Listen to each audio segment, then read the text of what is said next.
I'm Peter at Bodytech Automotive in Castle Hill, New South Wales.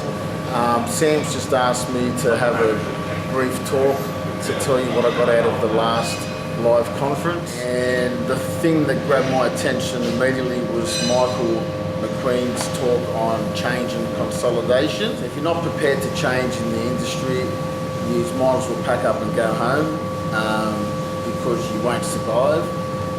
The future of the industry depends on these events to make us aware of the changes that we don't see because we're so locked up in our own little environment because we've become so busy.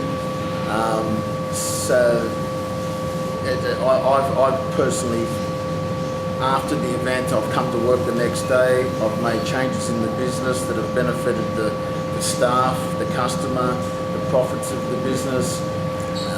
Things that if I didn't turn up to this event, I wouldn't have ever even thought about them.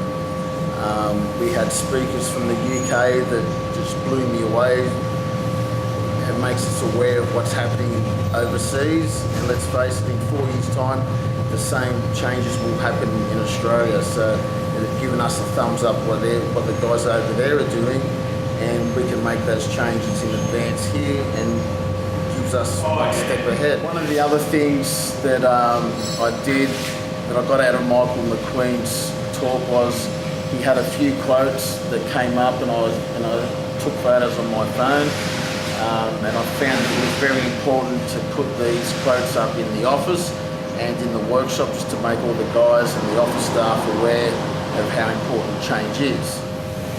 One of the other things that I found very interesting was what Chris Oliver was talking about.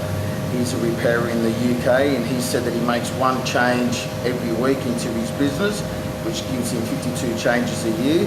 The very next day I've come to work, I've made my 52 changes for the year, and we've stuck by them. Sometimes we change them. It doesn't necessarily mean that we've got to stick by those changes, but we do make a change guaranteed every week into the business.